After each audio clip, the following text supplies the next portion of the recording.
when Elizabeth died, it was very emotional and, oh gosh, this is a once in a lifetime event. But remember that we've actually lived to see two royal funerals, and to be alive when Richard was actually buried with a highly emotional, I think, journey, his coffin when it went through the streets of Leicester with the Yorkist rose being thrown on his coffin, was just, I had to put Richard III in this list.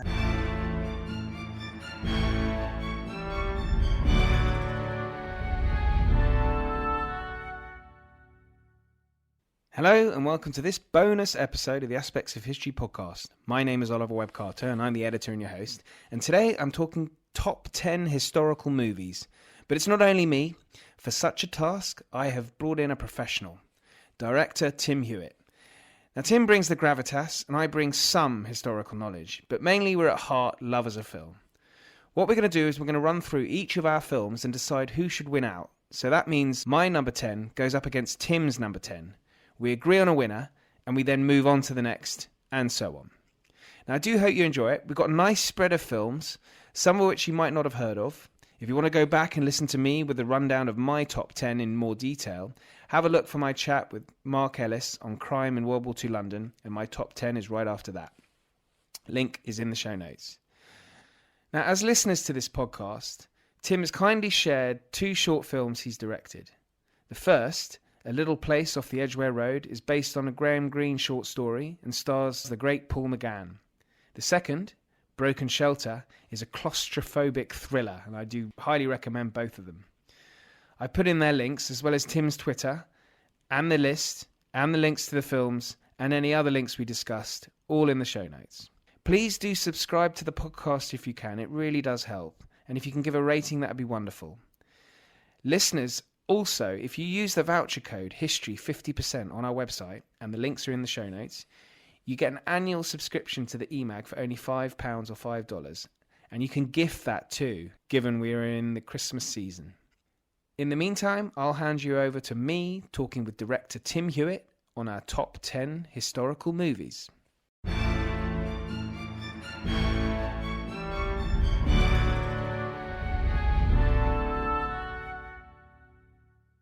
Tim Hewitt, welcome to this bonus episode of Aspects of History. It's a real pleasure to have a real-life film director on.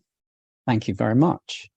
Now, listeners, Tim is a very old friend of mine, but that's not why he's on. He's on is because he is a very successful film director, and he's very kindly given me his time to discuss a top 10 historical movies because he saw my top 10 and he took issue with them, and so I said, well, if you don't like it, why don't you come on and talk about it? And so here he is. So Tim, we're going to rattle through what we're going to do. I was just outlining how we were going to run this, and basically, listeners, if you didn't hear my top 10, which was with Mark Ellis, and I'll put a link in the show notes for you to go back to if you've neglected to listen to it. My top 10 will go up against Tim's, and we'll both discuss it and agree which one wins. So then we'll have an agreed Tim and Ollie's top 10, which then becomes the Aspects of History top 10 movies. But will probably end up being Tim's top 10 because he has all this technical knowledge. But Tim, yes. Let's kick off with number 10. Okay. Your number 10 or my number 10? Well, my number 10, I had, and this was controversial. It was Alexander by Oliver Stone. And we are talking top 10 historical films in film history. So your number 10, Alexander has squeezed into essentially the greatest historical films ever made since the beginning of, the invention of cinema in beginning of the 20th century. So that's very controversial. But as we all know, art is subjective. So one can't take too much issue with the fact that if you like it, you like it. I've got guilty pleasures, but number 10 on the greatest historical films of all time on a history podcast, that's quite a challenge, and I'm gonna Well, I just it can be fun to discuss, but why exactly is my? I'd like to know what whether it was a childhood, well, a guilty pleasure of yours, or whether it was just something that you liked since when it came out, or Well, yeah, it did come out in 2003, I think, 3 or 4, and 2004, I think. And the reason why I loved it was because it was and I've seen there's a director's cut, there's a final cut, there's a theatrical cut, and I have seen them. So obviously, it wasn't good enough in one form or another that he needed to keep changing it. Well, studios, you know what they're like. It got longer and longer, I think, each cut that came out. Now, I think the most recent one was released about 6 or 7 years ago. And in fact, there was a screening just last week at the British Library with Oliver Stone doing a Q&A at the end. So there remains a strong following for this film. It was sold out. I couldn't get a ticket. Well, I mean, he's a great, let's not kid ourselves, he's a great director. No matter what you think of any of the subject matters that he tackles, or I mean, the thing is as a piece of documented history, where does it stand compared to pure cinematic kind of blockbuster fun, if you will? I mean, we could talk about Colin Farrell's Hair, we could talk about Angelina Jolie, or in terms of, I know Alexander's probably quite a significant figure for you. Yeah, that's the key. But it was quite historically, the parts that were covered were historically, I think, quite good. I think there are a few things that people didn't like the hair, the accents, all the Macedonians spoke in Irish accents. Well, it's kind of got. Yeah, it's the issue with American films being set in a place where English isn't the spoken language, so we sort of have to. I mean, you things like The Last Temptation of Christ, where a lot of them sound like they're from New York in biblical times, can sometimes distract people. That's Willem Dafoe plays Jesus. Yeah, so he's Willem, and Harvey Keitel. Kind of Judas Iscariot, isn't he? Difficult things sometimes to get your head round. But I mean, the thing with Alexander for me was that it felt a little bit like Oliver Stone firing slightly below par on a massive budget. But considering that he can be amazing at character work with so many of his other films, and I don't know, it just sort of it was. But it's subjective. I mean, my number 10 was very controversial. Well, yes, let's hear your number 10, because the director is rather persona non grata now. Yes, he is. And so was the film. I mean, the film was funny enough, the film was lambasted before it even came out by people who had never seen it, because how dare you touch this subject matter, I think was the. But my number 10 is The Passion of the Christ by Mel Gibson. Which is, again, you could argue, hang on, you're talking the history of film, and that's the 10th best historical film ever made. Arguable. I just think, first and foremost, it's a incredibly visceral piece of filmmaking, regardless of how you feel about what's portrayed, whether it was inverted commas real, if it actually happened, if it was really based on the Gospels. As a piece of filmmaking, I just thought it was incredibly powerful. And I do think he's probably one of the most visceral filmmakers around. There's a scene where Jesus is getting whipped, but with flogged, with this not with a normal whip, with a whip. No, he goes a little bit. He goes a little bit. It's Romans. It's the Romans, yeah, and he gets quite carried away with some of the methods. I mean, whether that was all what Mel Gibson accurate, does. Yeah, I think it's probably coming mainly from him. Right. But the thing is, I think he's learned filmmaking from the very best, because he was, he's been in he says, I think, the directors that he worked with as an actor were at his film school, and he is Max, one of the most visceral films probably out there. And yeah, it's pretty cruel. And I think, just it's probably is it not the most, and quite possibly the most famous story ever told through history. And you preferred it to The Last Temptation of Christ, then? Yes. Yeah, I just felt The Last Temptation was slightly, I don't know. Goodfellas in Judea. Yeah, I don't know about not that extreme, but it's a bit, it's really difficult. I want to say tepid, but it feels like it's strange because it was one of his passion projects, if not his passion project, I think, along with Silence.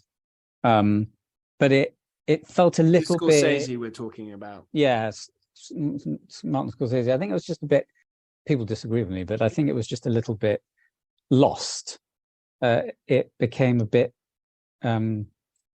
forced. I don't know how to describe it, but and I think the accent thing had a lot to do with it. Well, that's what links Alexander then, even though we're not actually meant to be talking about. No. However, The Passion of the Christ, what I also found fascinating is that he decided, look, I'm going to do this in as close to the original languages as possible. So there's Aramaic, Latin, I think what they called street Latin, which the soldiers, not the Latin that we learnt at school, but he, as far as I think possible, he took it. In fact, originally he didn't even want to have subtitles because he thought the story was strong enough and you'd know what was going on anyway. And it's just, an incredible, very sacrificial, I want to say, performance from Jim Caviezel. Yeah. And there's a sequel coming out, which is quite surprising. Interesting. To do with his resurrection, I believe. Well, yeah, I guess it would be. It would have to be. The one thing we should mention is that it did attract a lot of controversy at the time, and that becomes even more pointed when one understands the altercation he later had with officers. I try to not sort of, mix. But it was accused of being sort of quite anti-Semitic. Yeah, it was. I have to admit, I must be very naive, but when I watched it, that sort of didn't really occur to me. I just watched the film for what it was. Now, I'm not particularly scholarly in biblical stories. I mean, we did a bit when I was young, and having gone to a school that was like to, I guess, accentuate its Christian values. But I wouldn't say I'm an expert. So I kind of came out thinking, but that's just essentially, he's just recounting the events of what happened. Then I started to read up on it, and apparently, there could have been slightly more, or rather slightly less emphasis on the way that they were forcing Pontius Pilate to have him killed, and for Pontius Pilate to be completely innocent of everything. Yeah, it does give him a bit of a free, a little. Yeah, I can maybe understand, but I don't. As I say, I'm not really sort of an expert on. But I just thought the filmmaking was very good. Right. Well, I'm going to have to move us along. Yeah. The listeners will get very upset if we carry on. So there's number 10. Number 9. Number 10. I think I got to say, it's fair enough. We'll go with The Passion of the Christ. It still pains me to say that because Alexander the Great to me is immeasurably more important figure historically than of course, good Lord Jesus Christ. Oh no, Alexander is an extremely important figure. Yes. But anyway, we're talking about the film. So number 9, I had mine. My number 9 was La Reine Margot. Listeners will know all about a brilliant. I mean, it's a very good film. I'll be honest, I completely agree with you. And it's now the thing is, my number 9 was something that I grew up with and watched ad infinitum. I mean, I can't tell you how much, probably along with something like Chitty Chitty Bang Bang, which I'm so ashamed to admit that I sometimes watched twice in one day. my number 9 was something that I grew up with and I watched a lot. I wouldn't say I watched it twice a day because you just wouldn't be able to stand such a thing. It's my number 9 is Laurence Olivier's Richard III. And I would probably go so far as say that along with 2 other films in my list, which funnily enough are actually number 8 and number 7, I would say that it is really down to the performance. Laurence Olivier's the lead actor. towering performance as Richard, and the fact that, I mean, he directed the film as well. He directed all 4 Shakespeares he did. Richard III, Hamlet, Henry V, and Othello. Some people will argue, hang on, but isn't Henry V his kind of masterpiece? That it's the very patriotic, a fantastic adaptation. I would say it could be up there. The only problem is the Battle of Agincourt is just not a battle. It's horses walking into each other that lets the film down for me. I know it was 1940s and it was difficult, but the battle in Richard III is great. And the play is fantastic, but also the character is so iconic. And his appearance as Richard is so iconic that I had to put this one as number 9. The source material is so strong. I remember I managed to persuade a bunch of. I used to work in IT, and I managed to persuade a whole bunch of colleagues who weren't natural theatre goers to go to see Richard III at the Globe Theatre, and the actor playing Richard III was Mark Rylance played Richard III, and he was absolutely brilliant. And all the IT guys who weren't, as I said, weren't voracious readers of Shakespeare were kind of spellbound watching. I mean, what a actor to see on stage. I mean, he's fantastic. He's really amazing in anything he does. I think Richard III is sort of so ingrained in our culture. I mean, of course, we now know that historically it's probably quite rubbish. Well, there were Richard III followers, Tim, who are convinced that he's he's a victim of Tudor propaganda. Oh yeah, absolutely. I mean, particularly with what was discovered. When was it? 2000. I mean, the fact that we're alive when Elizabeth died. It was very emotional and oh gosh, this is a once in a lifetime event. But remember that we've actually lived to see 2 royal funerals, and to be alive when Richard was actually buried with a highly emotional, I think, journey, his coffin when it went through the streets of Leicester with the Yorkist rose being thrown on his coffin was just, I mean, I had to put Richard III in this list. Yeah. Oh, that's wonderful. Because he's, I mean, I genuinely, I've read quite a few books on Richard III, and one of the, if Hollywood would ever stump up enough money, I think a film of Bosworth, just the battle, would be an astonishing spectacle, because I think that, the Battle of Bosworth itself was actually a very interesting battle. The changing of sides halfway through, the Stanley going from one side to the other.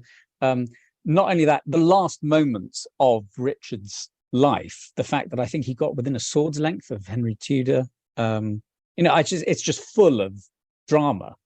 I'd love to do a film that is essentially the battle in real time, because I think the battle lasted for a couple of hours or so, which is, funnily enough, the length of a film, give or take.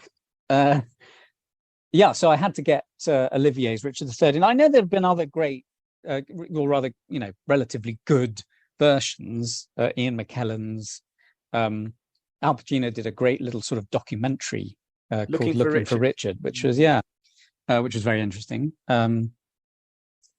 But I just felt this was sort of like a childhood treat for me. So that was the one. That's my number 9. Wonderful. Well, La Reine Margot. The thing I love about La Reine Margot is, and which I think is what I love about French filmmaking, is that they don't seem to be tied by conventions that British filmmakers are. No, absolutely, or at least particularly Hollywood filmmakers. Actually, this will be apt for one of my films that's further up the list. But I completely agree. I find formula a little bit tiring after a while. It becomes a little predictable. There aren't too many surprises. But and La Reine Margot, I think, is in the vein of one of those really, really great French films. I do agree. I think that, acting, their realism is spot on. We can do that. I do think we can do that. We don't do it that often. We have a slightly more heightened style that you see particularly on TV a lot of the time. I think one film we did that got quite close was Elizabeth, where it was quite gory. Yeah, the Cate Blanchett one. Yeah, it was very good. The sequel's awful, but I thought that... No, we did. I mean, we do period very well when we do it well, if you know what I mean. It's what we kind of, I think, across the pond love about us. When you look at things like The Crown and all our period, Howard's End, Remains of the Day. I agree, but I think the French, they do have a style that, like you say, is very. It's not really sticking to formula, which I think we should all do, to be honest. Yeah. Well, we can't possibly have La Reine Margot defeat Shakespeare. That would just it's a bit of a cheat from me, actually. They would be dancing in the streets of Paris tonight if they heard that. So it looks like I'm still a bit disgruntled over the Alexander thing, but we'll move on. Alexander could be number 11. Yes. Number 8. Number 8. Yes, your number 8 was. My number 8 was Breaker Morant, the Australian film. Oh, the Australian film. Boer War. Yeah. And it was all around that period where the Aussies were making really good films. Also Gallipoli. Yeah, absolutely. Picnic at Hanging Rock, I think. A fantastic film. Another Peter Weir. Yeah. This is very difficult because I love that film. Because I love Australian cinema, and being half Australian, it's difficult for me. However, it's not so bad because my number 8 is The Bounty, which the Anthony Hopkins, Mel Gibson one. Here's Mel again. Yes, it isn't intentional. Obsessed with it's Mel just Gibson. a bit of a coincidence. But of course, it is directed by Roger Donaldson, who's an Australian. I think he's New Zealand, but he was born in Australia. And I just think, like my number 9, this has just too much of a towering performance for me to ignore it from Anthony Hopkins. Round the horn. And rumblings are sir, rumblings. filth, Mr. Christian. Yes, he. I mean, apart from the fact that the story is, it's so famous, and it's been made it's 3 times. It was the first one with Errol Flynn, and then the second one Trevor Howard, and Marlon Brando, and then Marlon Brando. So you could argue, why this one?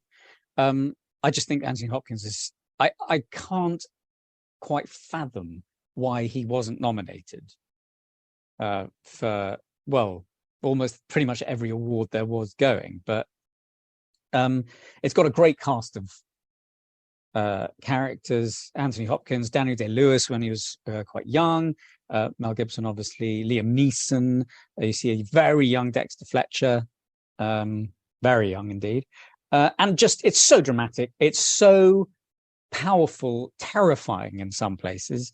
And it's just one of the great historical tales of the blah blah century. 18th century. 18th, yeah. So I like it because an ancestor of mine appears at the end. Really, the Board of Inquiry meets, and Edward Fox plays. Was this Olivier? I think it's Olivier. Olivier plays the Admiral. Yes, I think he oversees the proceedings. Admiral Hood, who is my ancestor. Yes. Oh, fantastic. Indeed. Well, congratulations. Right, well, moving on. I think that's break 'em around. Although, wait, no, we can't move on until we agree who wins this one. Well, it's a tricky one because, I mean, I would be very happy to sacrifice my number 8 for Break 'em Around, but we should have a vote.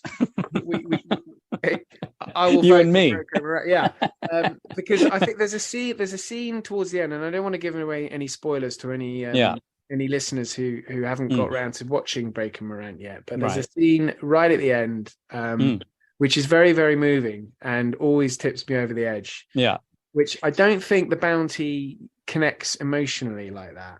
Well, I mean, you could argue when they're left stranded and they're, look very diseased, and he keeps his, he keeps the British end up, and is, when he arrives on shore and he can hardly walk, but he still keeps himself upright as much as he possibly can, because he's an officer. A lot of people would become probably quite emotional there. But I can understand, because Break 'em Around, it's very. And the thing is Break 'em Around, Bruce Beresford is, a wonderful director. And to be honest, I think, if I'm correct, is it the only Australian film on? Well, it's because I don't have an full-blooded Australian film on my list. So I'd be very happy to go with Break 'em Around. If I had Gallipoli on my list, I would definitely, unfortunately, vote for that. Well, no, we'll let Break 'em Around. But I think Break 'em Around, The Bounty. Yeah, I think that's fair. Yeah, wonderful stuff. Right, next, number 7. Now, I've your number 7. I've not actually heard of, which is embarrassing. Mine. Right. Well, we'll just call it a day then. Yeah, mine is Missing. Costas Gravas. Yes, Costas Gravas. Yes. This is going to be. I'm surprised you haven't heard of this, actually, because it was one of the big celebrated epics of the 80s by one of the greatest film directors to have ever lived. So this is interesting. It's obviously something you're going to have to watch as soon as you possibly can. I can lend you the Blu-ray, because the Blu-ray it looks stunning. It is the 1983 Akira Kurosawa film Ran, which is set in medieval Japan, and is a near 3-hour epic that is heavily, and when I say heavily, it's extremely heavily influenced by King Lear, where a father decides to call it quits, governing, and hands his power to his 3 sons. It's sons in this, as opposed to daughters in King Lear. And he hands his dominion, divides his dominions up into 3 parts, and they all disagree, and all hell breaks loose into what is quite possibly one of the most visually stunning films of the 80s, at least, I think. Kurosawa just firing on very simple cylinders, nothing particularly complicated, but it's very rousing. It's really moving. The performances are astonishing. So it's something that I do think you should see. And hands down wins number 7. Okay. Well, I'm not going to. It's difficult to fight for a film, fight against a film I haven't seen. But And I do think Missing is, whilst I do love it, there are a few. I think there are a few probably things that you don't think are brilliant about it. Well, the thing is that funnily enough, I don't think we see enough of Greek. I mean, there's a great, obviously the director of, there's that chap. He's directed a few films with, funnily enough, Colin Farrell in them. Yes, he did Dogtooth, a great film called Dogtooth, which was one of his first films, which was a Greek film, which is extremely strange but very powerful. Then he made The Killing of a Sacred Deer with Colin Farrell, which is an amazing film. And he did Yorgos Lanthimos is his name, and he did the great. Olivia Wilde won the Oscar for The Favourite. Yeah, Olivia Colman. Yeah. What did I say? Olivia Wilde. Sorry, not Olivia Wilde. Most certainly not Olivia Wilde. It was Olivia Colman. Sorry. Yeah. That's excellent. That's a very good historical movie set during the reign of Queen Anne. Yeah, I toyed with putting it on the list, but it was too mainstream. Yes, Kostas Gavras. He's I think it's great because Jack Lemmon is one of the greats, has in terms of the acting world, never ever feels false. He's always absolutely brilliant, in my opinion. And Sissy Spacek, is a great character actress. I just think I do think it was a great film. It is good, but it's probably not Kostas Gavras's best, because I think he's better known for is it Zed and Zed for the late 60s film. What else? I think Missing is. I do think it's one of his. I haven't seen all of his films, but I think it's really powerful. Yeah, and Jack Lemmon is this sort of. He really sums up that kind of powerlessness that a individual up against the Central Intelligence Agency. The thing is, I was thinking about this when we were talking about our lists. It's a little bit, comparing Ran with Missing is a little bit like at the Oscars when Dances with Wolves, put a pin in that, Dances with Wolves beat Goodfellas to Best Picture. It's kind of like, it's impossible to compare these films. They're amazing in their own way. Saying that, though, I think Ran should. Does sound like it's going to win that. So we're at number 6. Number 6. Number 6. Certainly, yes.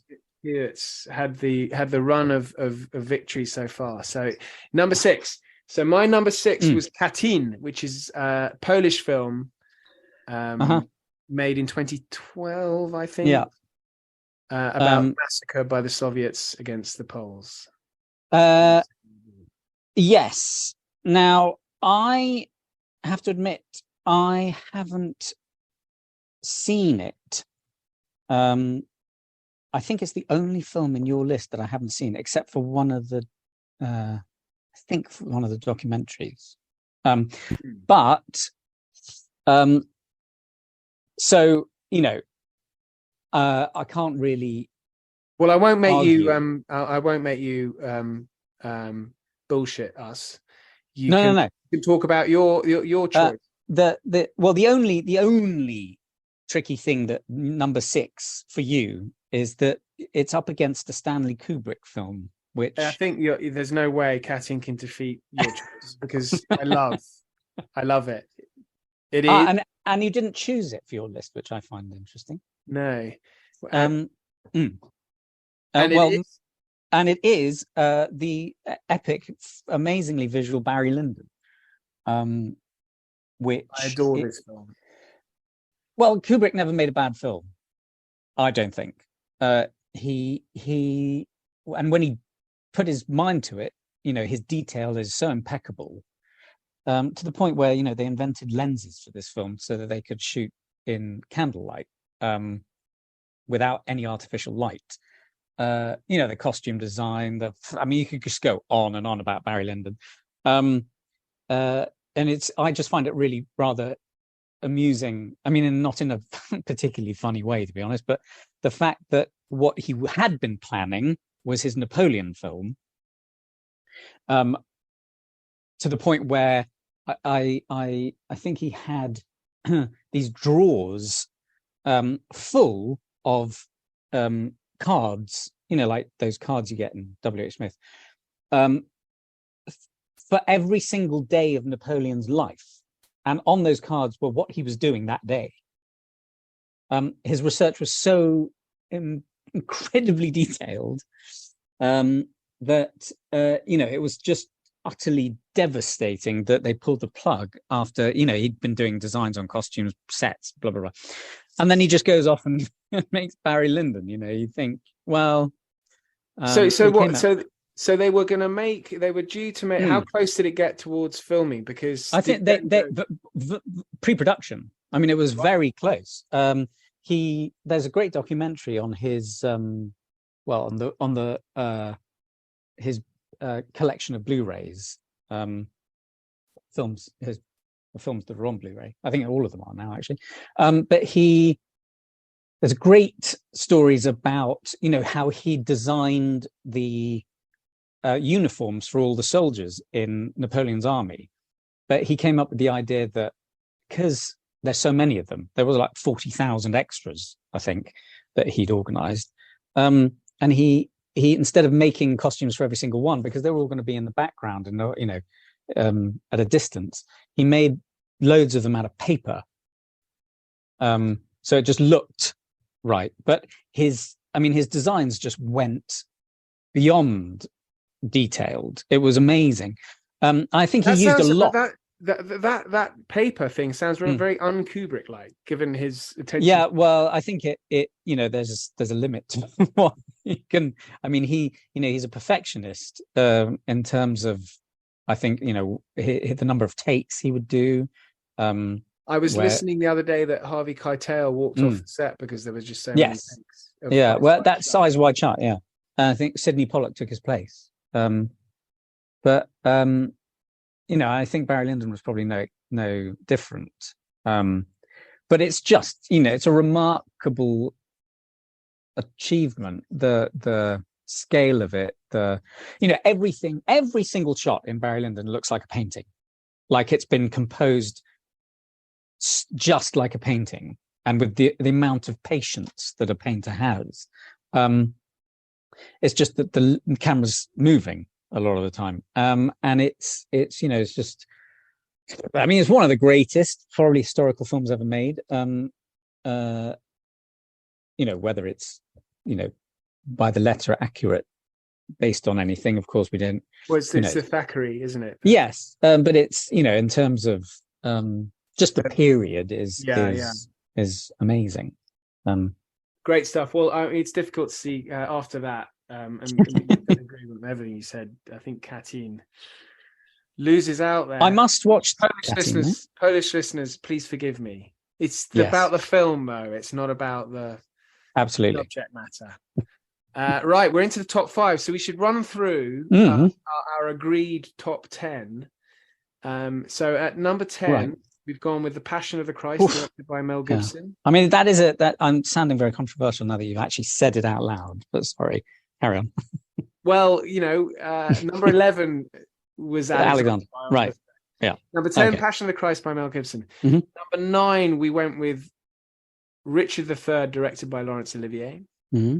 Number 8, we've gone with Breaker Morant, directed by Bruce Beresford.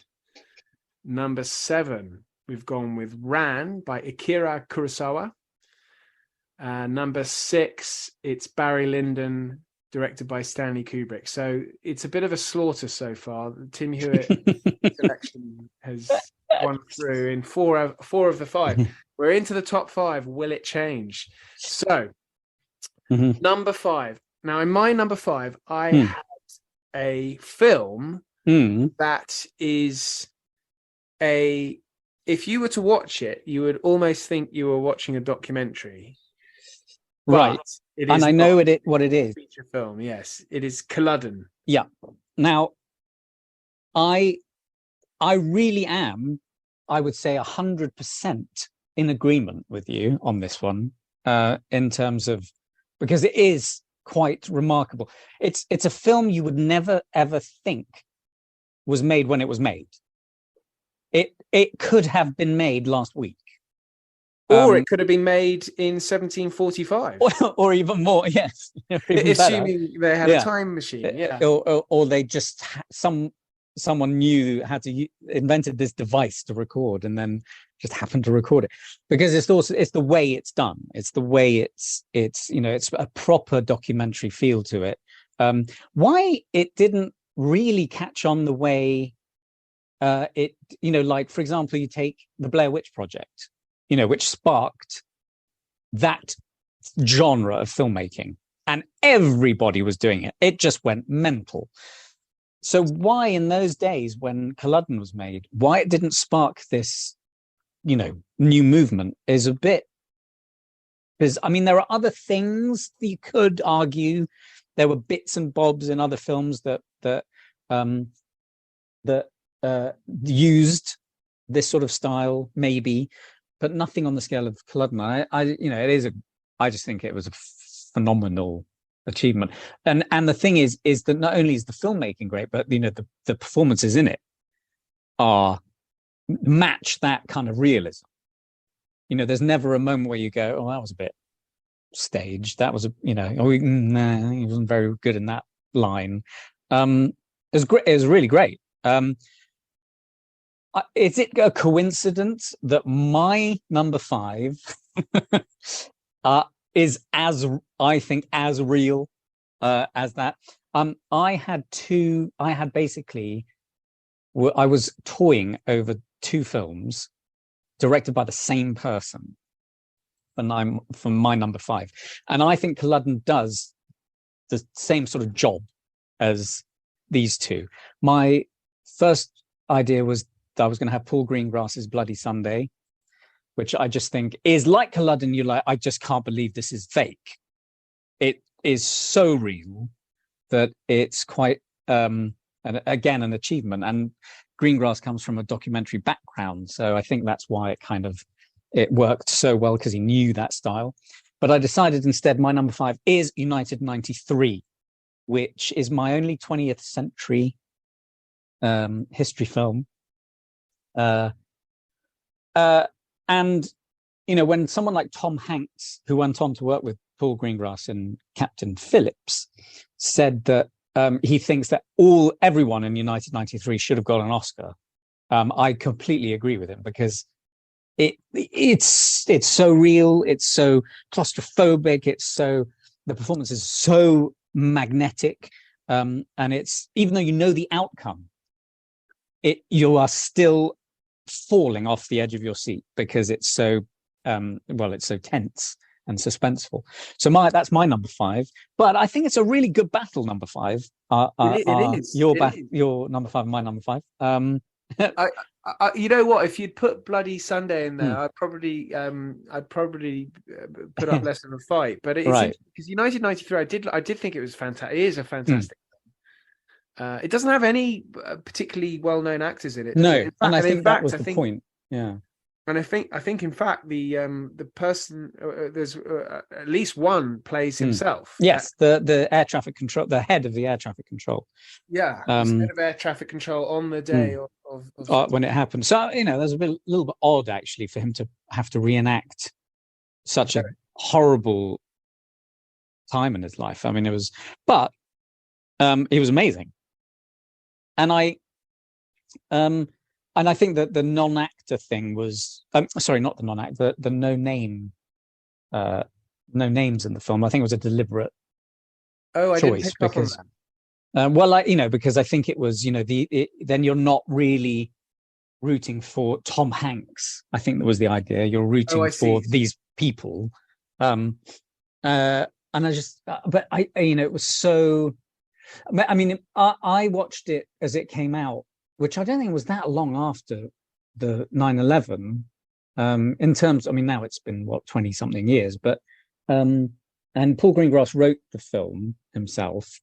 And yeah, I would put Bloody Sunday in there.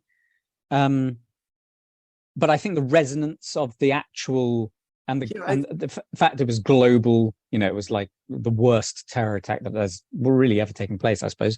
I just felt it was very significant. It's a bigger event historically, certainly, but September the 11th. But it was made only 5 years after. Yeah, less than 5 years after the events it was depicting. 2006. 2006. And Bloody I believe Sunday was made, I think, in 2000, I think, or 2001. Yes. 2000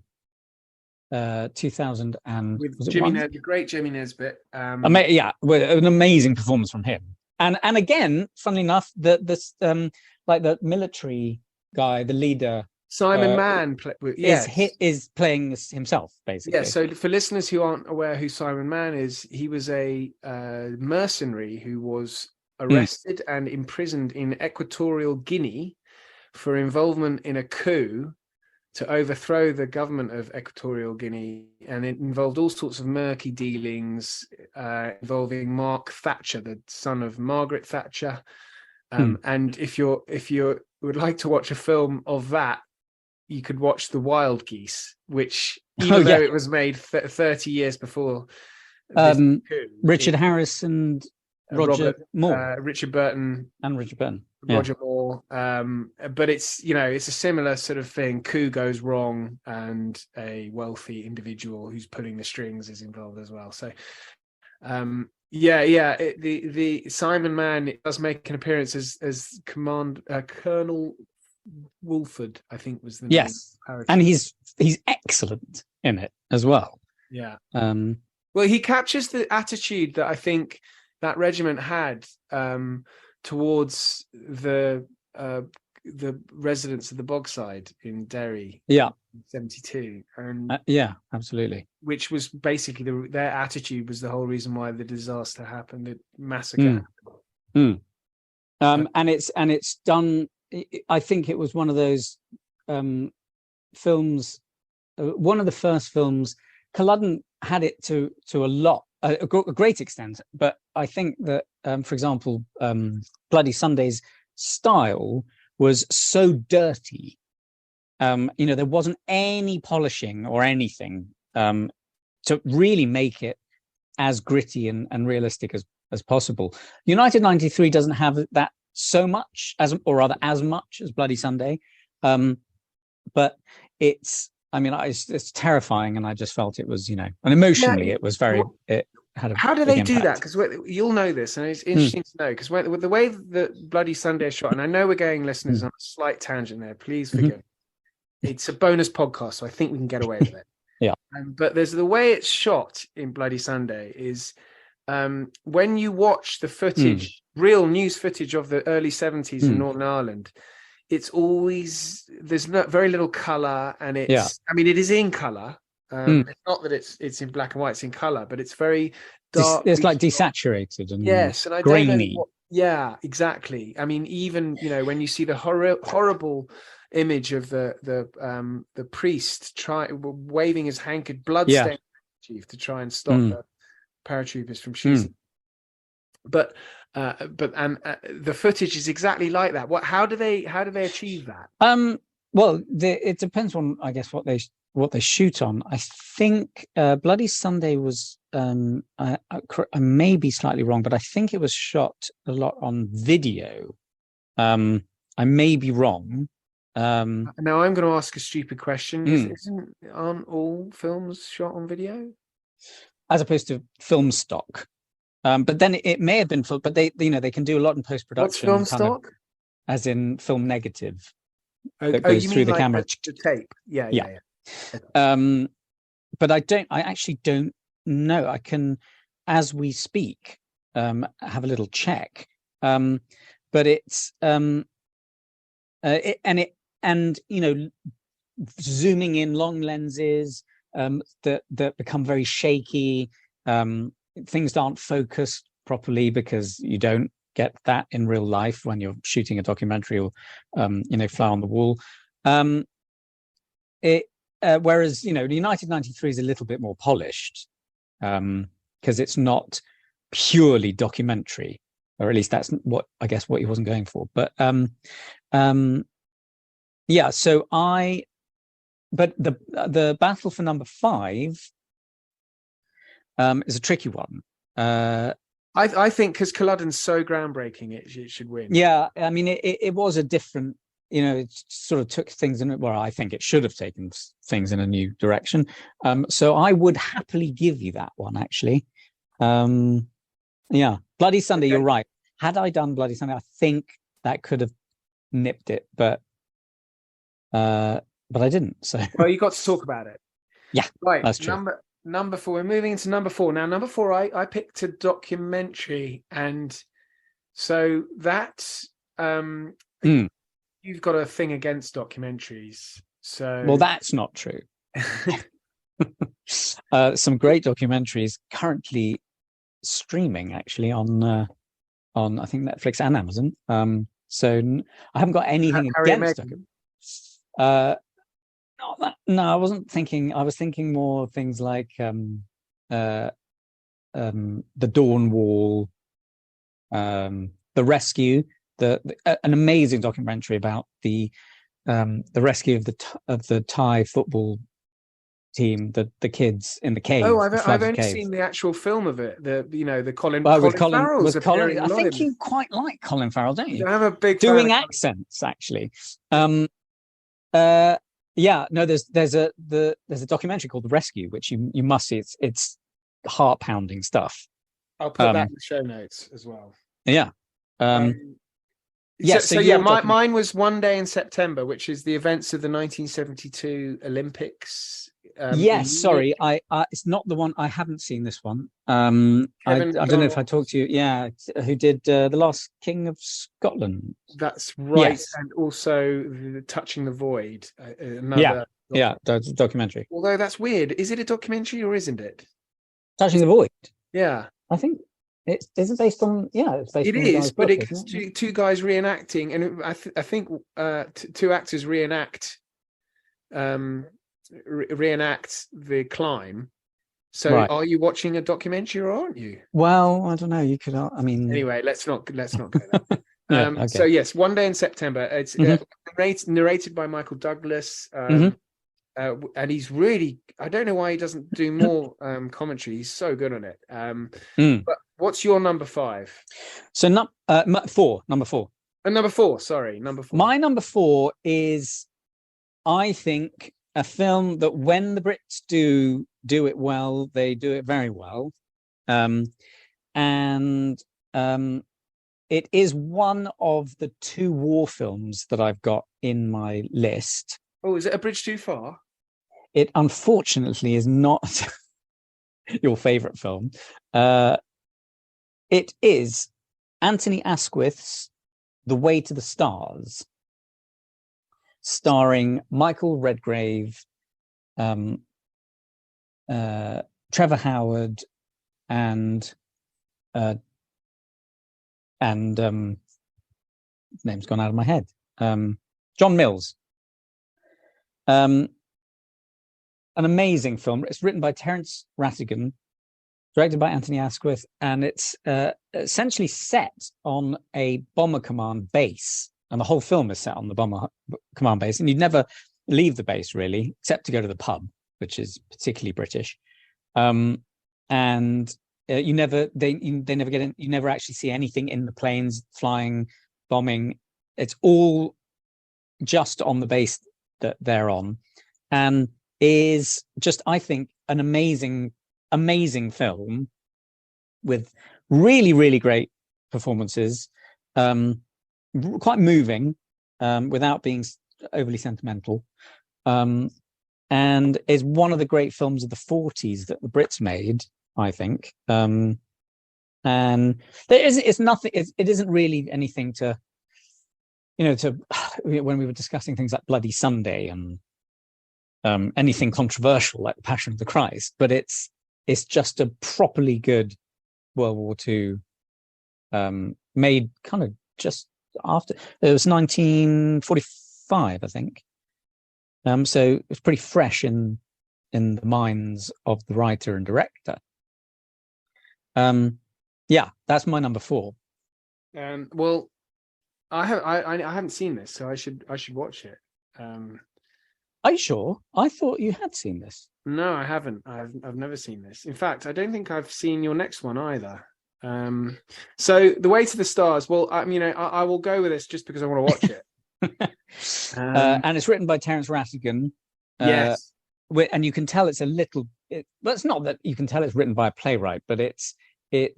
I mean, it's all set on a base. It sounds sort of. Yeah, I mean, there is that element to it, but it's. I mean, they collaborated in, I think, more than once. They both did. The director.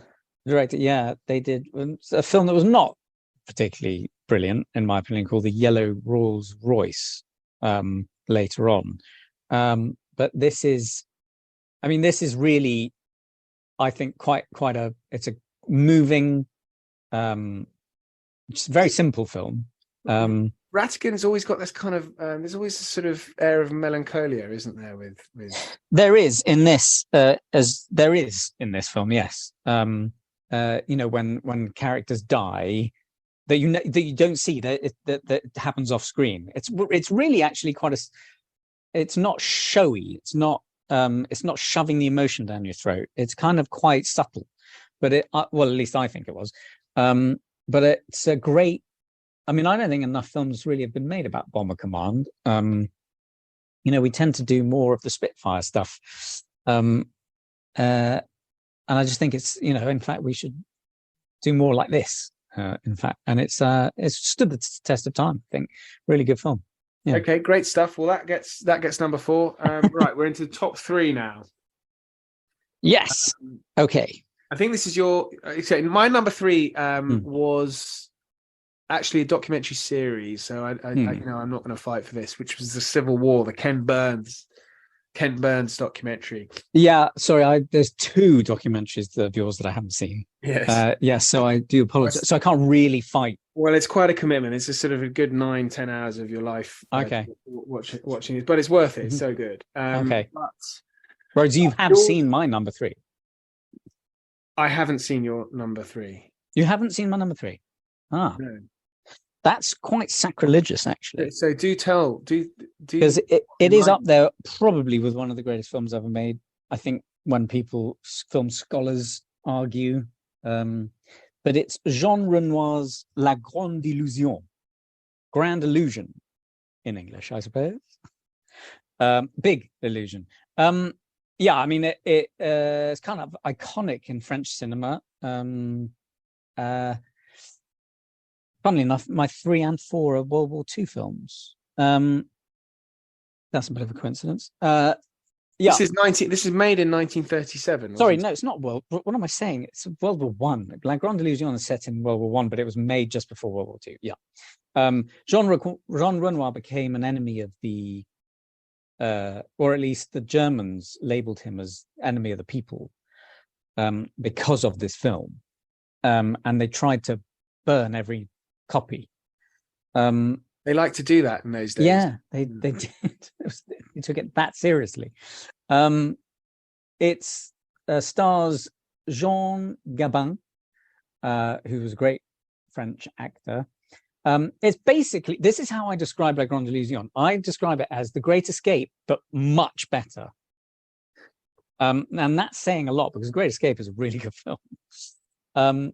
You weren't saying that because you didn't rate The Great Escape. No, it's not. I mean, of course, The Great Escape is The Great Escape. But the Grand Illusion doesn't have the token American casually dressed doing very heroic things. This film is what you were saying about La Reine Margot. I feel like kind of applies to this, because you think, they're digging tunnels like The Great Escape, they're going to get out, maybe some will get caught, then there's a journey of their escape, and blah, blah, blah. But it just doesn't happen like that. The what you don't expect happens, and it takes a different direction, and then it goes in this direction and that direction, and it has some great performances, and one of the most moving scenes without any tears, I mean, really just very few words between two mates while they try to escape or are escaping. And yeah, it's just one of the great war films. The problem with war films when you're doing history is, and you say, oh, what about the 20th century? Is that the war, World War I and II had such a great impact, and there are so many films made about them that it's very difficult to exclude war films from your list, because of course there's loads of other things that you could put on lists like this that have nothing to do with war, but they're historical. But the thing is, they're so significant that it's very difficult to get away from them. I was trying not to, actually. I was trying to do quite a few non-war films, but I was like, nah, I'm sorry, I just can't help it. Well, so my number 3 is La Grande Illusion by Jean Renoir. Well, I'm glad you did, because it makes for a more interesting list. I mean, we could go on about Where Eagles Dare and Saving Private Ryan. Yeah, Where Eagles Dare. Oh, so I mean, Where Eagles Dare is one of the most fun. You can watch it over and over. But I have to admit that I agree with there's something that Quentin Tarantino said about, and he loves Where Eagles Dare. It's one of his favorite men on a mission films. But I agree with him when it comes to the possibility for an astonishing amount of suspense, where, Clint Eastwood and Richard Burton speak German fluently, but they just speak English in the film. And it's German. Whereas, you look at something like Inglourious Bastards and you try to get away with speaking that language, it adds an amazing amount of tension. But yeah, Where Eagles Dare is one of the great.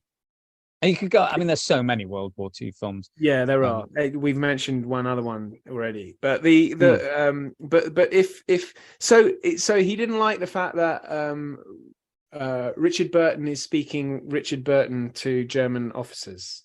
Yeah, so it's like I'm talking to Clint Eastwood at the moment, and everything's wonderful, and they walk into a bar, and it's like, I'll have two whiskeys, and it's like, and that German guy across the bar just doesn't blink. He's speaking English, but of course we get that, he's speaking German, and all you need is at the beginning of the film for the superior officer to say, "You all speak German fluently, of course." So. So it just sort of but then I guess it's suspending the disbelief, and then there's a very good, and again we've gone off on a tangent, but there is a very good short sort of extended essay, I'd call it, but it's a very short read by Jeff Dyer, who's a great writer, and he's written a book about Where Eagles Dare, where he's just sort of broken it down, and he talks about this. He talks about how the fact that everything, all the kit in it is German, and his sort of works, and despite it being German, it's actually, a lot of it's quite cool, like the plane that flies through the Alps at the beginning. There's the winter ski clothing, and the thing that's British is the machine gun that makes an appearance right at the end, and it doesn't work. So right. Anyway, I will put a link in there for the show notes for the listeners. That's definitely, if you like Where Eagles Dare, it's definitely a short book. I'd like to read that, actually. I will send it to you. Right. So we're top 2 now. So I think your one does defeat the Civil War. Okay. The 9 hours. My 2 hours defeats the 9 hours. Yes, it does. Okay. It does. So now we're top 2. Now, number 2, I had. You're going to have difficulty here. It's the Battle of Algiers. Oh wow, yeah, this is difficult. And my number 2 is Zhang Yimou's. I think if I pronounce that right, I hope so. Zhang Yimou's Hero, the epic film 2002, which was the first of his a trilogy that he did, which was Hero, House of Flying Daggers, and The Curse of the Golden Flower. Hero is my favorite. I think Hero is possibly one of the best films in the last 30 years. Technically, visually, pretty much everything. It's just a feast for the eyes, set in a couple of hundred years BC, when China was 6 different territories, states, provinces. And you have Jet Li as the assassin. And it is... I love Jet Li. He's great. And it is just stunning. It's stunning to watch in its technical... I mean, they sort of did a lot of advancement and things like Ang Lee's Crouching Tiger, Hidden Dragon. This just took it to the next level. And it's like watching dance a lot of the time. It's balletic. It's just so innovative, and it's difficult. I mean, Battle of Algiers is an important film. You know, it's very, it's iconic. But this is again, Goodfellas, Dances with Wolves. Yeah, it's unfair. You know, it's very difficult. What I love about the Far East, South Korea, China, Japanese films, they concentrate on every single aspect of the filmmaking process. So, you could argue that something like Titanic, visually unbelievable, script-wise, it's not poetry. If you would just simply read the script. You may argue the same with Avatar, and I haven't seen Avatar 2 yet, but visually it's just stunning. It's amazing.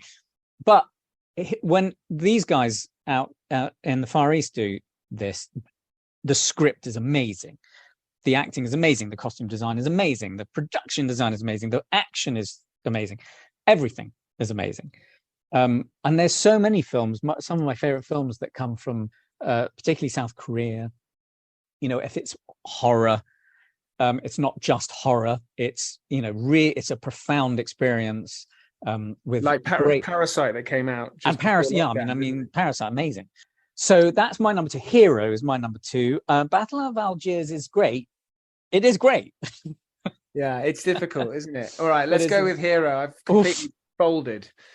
I bow to your superior technical. And just remembering it, I've only seen it once actually, and I did love it. So maybe I need to go back. And seeing something like that on a big screen is 6 months shoot, which he did back to back with House of Flying Daggers. But I just think this was a technical marvel. So Hero defeats Battle of Algiers. So we're at your number 1. Now my number 1 is very famous, hugely powerful. Yes, Downfall, that sparked a hell of a lot of YouTube. Very, very funny. They're less funny now though, aren't they? Let's be honest. Yeah, every now and then that one comes out, that was I think that one of the funniest for me was when they did a Last Jedi. Oh, right. But yeah, Downfall's amazing. Downfall is amazing, but kind of like some the ones that I was arguing about, like Richard III and The Bounty. It is his towering performance that makes the film amazing. It's a great film, a well-made film, but he really is front and center of the whole film. He should have won an Oscar really for it, because he was great. My number 1 is Dances with Wolves, which has held a very special place in my heart since I first saw it when I was 14, because the way it depicted the Native Americans actually sparked such an interest that I read a hell of a lot about them, and what an amazing people they were and are. Ridiculous what happened to them, just unforgivable. But the achievement that Kevin Costner, with the fact that it was his first film. I was going to say that's his first film. he hasn't really directed very much, but when he does, okay, The Postman, you could argue, I think, is on a par with Alexander. The low blow. But he can certainly direct, and the leisurely pace,